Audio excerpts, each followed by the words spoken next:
G'day guys, how you doing? It's the Kiwi here with another video about being a man and going your own way, or just trying to become the best possible version of yourself out there. And in today's day and age, that can be quite the challenge, to say the least. But anyway, I wanted to do a follow-up video to the previous one about turning 50 and having an honest conversation about what goes on, or at least what was going on with me at that particular period of time.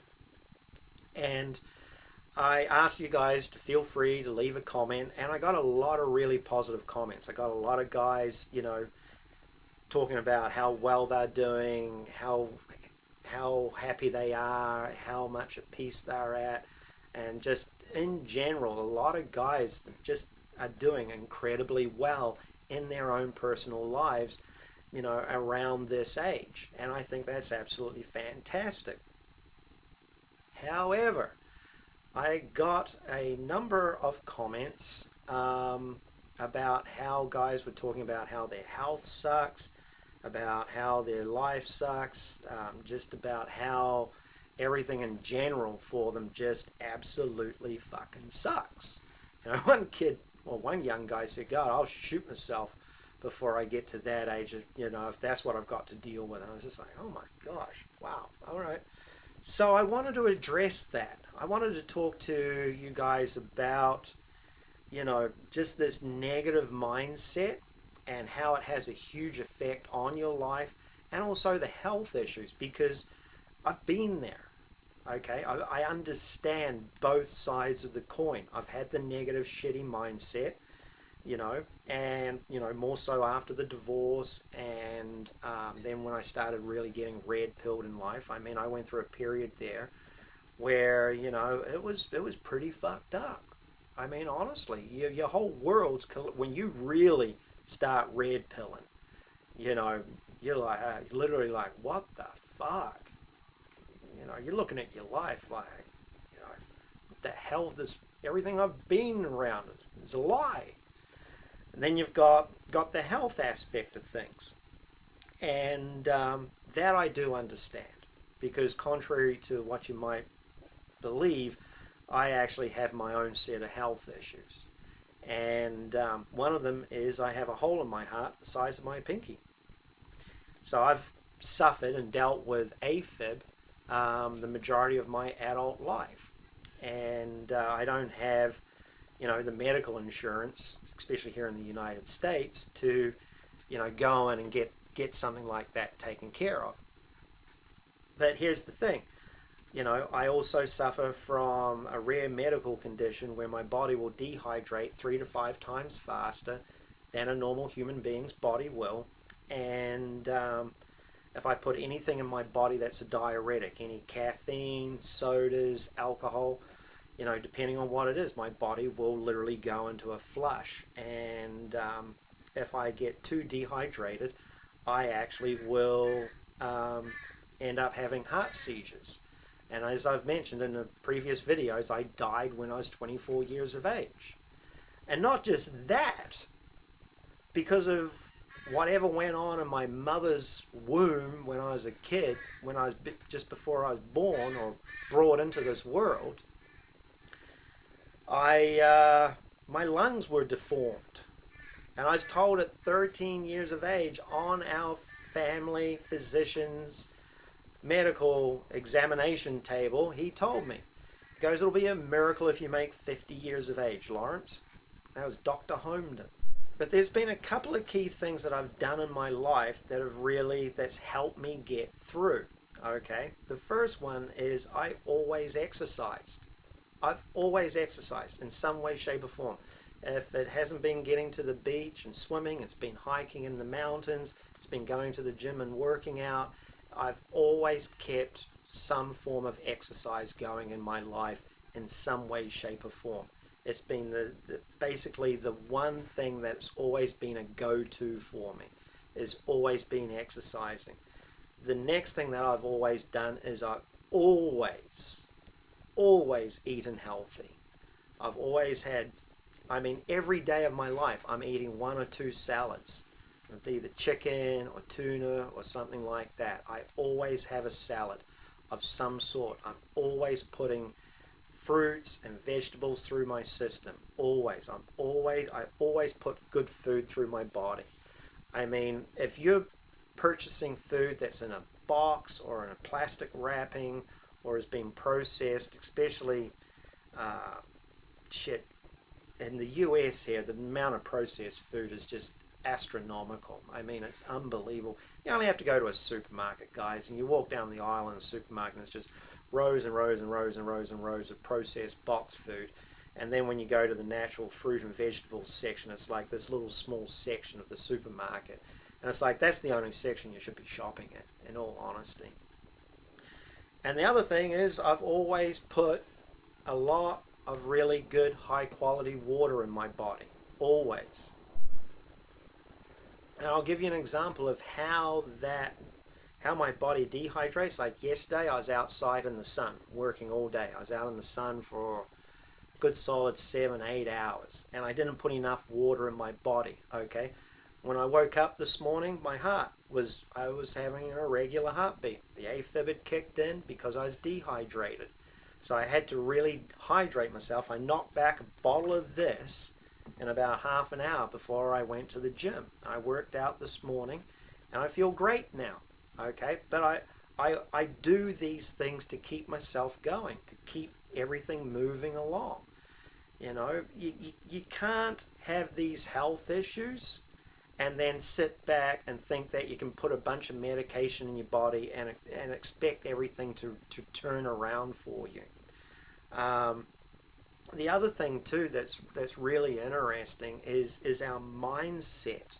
And this was the one thing that I learned a lot about, was just how much of a negative mindset can bring so much agony and misery into our lives, and how it ends up toxifying our body. We can be in these toxic work environments, family environments, just living environments. We can be in incredibly toxic environments that are just literally permeating. These toxic situations permeate in our body, and they bring about, you know, negative health effects.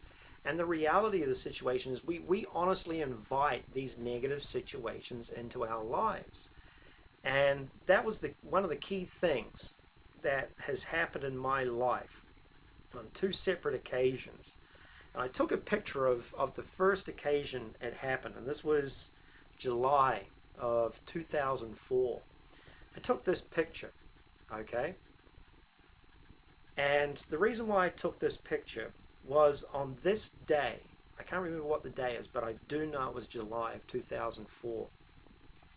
That was the day I realized that all the bullshit that was going on in my life in regards to females, all the negative stuff that was happening, was my fault, because I was attracting these people into my life, okay? Well, it took from 2004 to 2013, when I had my second epiphany, when I realized that all the negative bullshit that was going on in my life was my fault. All of it. Every single piece of it. Every single event. All the people, all the events, everything. And the only reason I had that epiphany was I had tapped out. I'd had to deal with so much freaking crap that I had to turn my back on it. And I was like, if I don't get away from this stuff, it's going to kill me. Think about that for a minute. I was so tapped out with so much negative bullshit in my life that I literally said to myself, if I don't get this stuff out of my life, it's going to kill me. I realized that these people and events and situations that I was putting myself in were going to take me out. And that was around March, April of 2013. And I've mentioned that in other videos. So what I did was I got a legal pad, and I wrote down all the negative shit that was going on in my life and all the positive stuff that I had going on in my life. And the list of negative stuff was a mile long, and the list of positive stuff was about this long. So what I did was I started to remove The stuff that I could remove out of my life like that, I did. I was like, this shit's gone. I'm getting this shit the fuck out. And what I did was when I was cutting the stuff that I could cut out immediately, like there'll be stuff, if you write a list out, there's going to be stuff that you can do, that you can cut out of your life literally now. Just like that.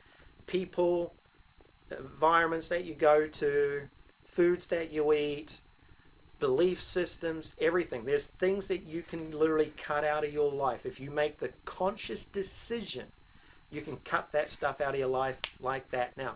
I'm actually mentoring a guy. I'm working with a guy right now, a gentleman that I met at the gym that I work out at. We're talking about this stuff. And I've been helping him work through. He's a successful businessman, but he's just, again, he's tapped out on the bullshit. So he's wanting to switch his life up to make his life simpler. So I've been telling him this exact same stuff.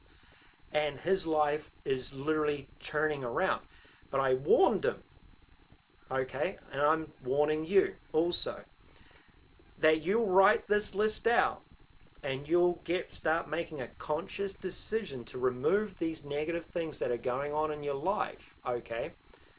But what's happened is you've opened the door. This is your door of negative bullshit. You've opened it, and now you've stepped through that door to change your life, to make your life better, okay? The thing is, you can't turn back. So what starts happening is stuff starts happening unconsciously. It's like the universe around you has literally said, okay, you're wanting to change your life. Great job. Whoever it is that's watching this video, fantastic. We're going to help you because you are helping yourself. Because you've made this decision to change your life, we're going to help you change it. So what starts to happen is the unconscious stuff. And the unconscious stuff is the stuff that you haven't written on that list, but is still negative things that are going on in your life. These are things that you aren't willing to let go of. Well, there's going to be situations in your life that will come along that will smack you up the side of the head, rattle you around, and you're going to be like, holy shit, I didn't even realize it. Oh my God, wow, that's really fucked up. So guess what?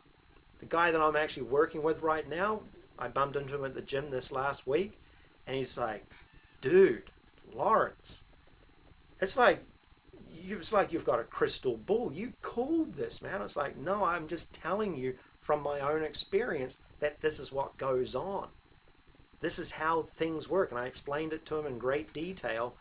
And he's just like, wow, man, this is absolutely amazing. He's super appreciative of the information because he's literally, genuinely at the point in his life where he really wants to change his life. He's fed up with everything about it.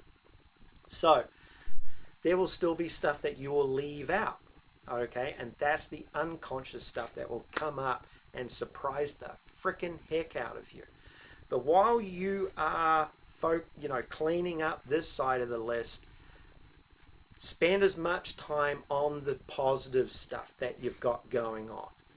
You know, the positive friends, the positive people at work, maybe start doing a hobby, something positive for yourself. Might be working out at the gym, eating better, promising you're going to drink 2 large bottles of high quality water on a daily basis.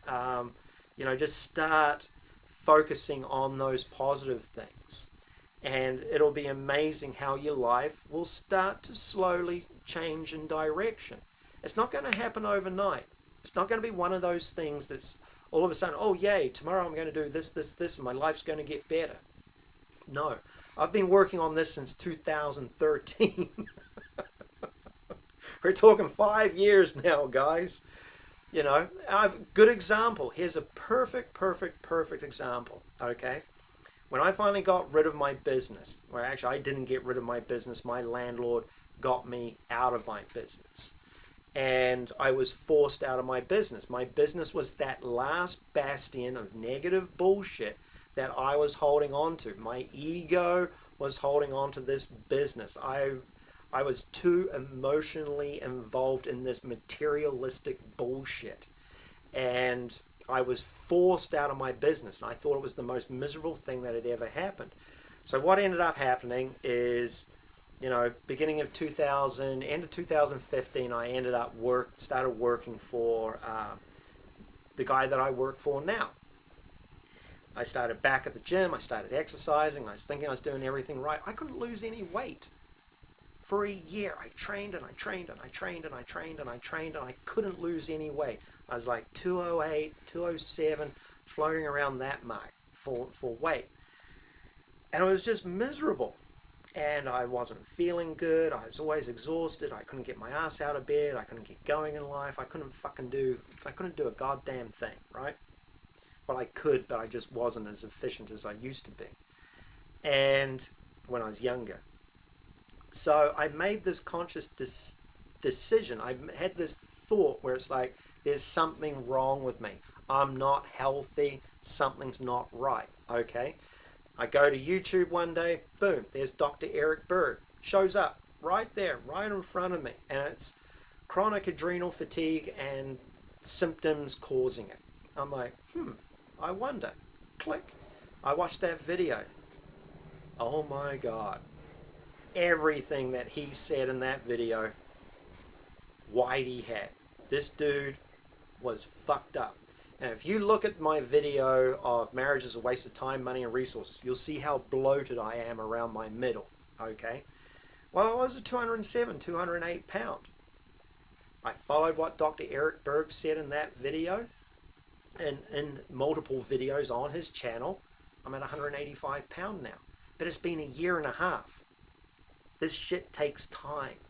It takes time to get healthy. It takes time to get these toxins and this crap out of your body. It takes time to turn your life around. It's not like it's going to happen overnight. It just takes time. So if you want to have any sort of positive change in your life or positive results or anything positive going on in your life, you've got to realize it's going to take time. Everything takes time. And that's the reason why I've got this I've got this poster of this movie, The World's Fastest Indian. It's about an old timer in New Zealand who built a 1920 Indian Scout, okay? And he finally got it to Bonneville, and his world record still stands in the SCTA record book of 197 mile an hour. Now, the only way this old timer was able to get, this 1920 Indian Scout to Bonneville was it was a lifetime's worth of work. He had a goal, and he had something that he wanted to work towards. Now, when he first started working on the bike, his goal wasn't to get it immediately to Bonneville. It was just that was the final end result. But the reality of the situation was, here is this guy in his 60s going to Bonneville and running his streamlined motorcycle all the way from New Zealand. And what he did was he got all his life arranged so he could really start focusing on running this bike and making it faster and faster and faster later on in life. And you'll see that in the video or in the movie. You'll see how simply he lived. All his time, energy, effort, and money went into this one specific thing. And that's the thing. If you want to start changing your life, no matter what it is, you have to get rid of all the clutter, all the bullshit, all the negative crap, and you have to hone your focus in on one pinpoint objective, and you stay focused on that, and you work towards it continually, day in, day out. It doesn't matter if it's a small step that you make one day or a big step that you make in that day. So long as you're working towards that goal, that achievement, it can be getting healthy, it can be changing your diet, it can be just changing your life, or it could be wanting to set a world record at Bonneville. Whatever it is, you have to start making those conscious decisions. And the first real conscious decision is to literally grab a legal pad, get hold of a pen, and start writing everything out, because that's the first form of physical manifestation of your new life. Is the moment you take a pen and you take your thoughts and you put it down on paper, you've now taken your thoughts and you've turned it into the first phase of a physical manifestation. And that's how you work towards changing your life around. So, other than that, all I can say is, if this video's helped you in any way, shape, or form, great, give it a thumbs up, pound the subscribe button, and feel free to leave a comment in the comment section below. Other than that, I'll talk to you later, guys.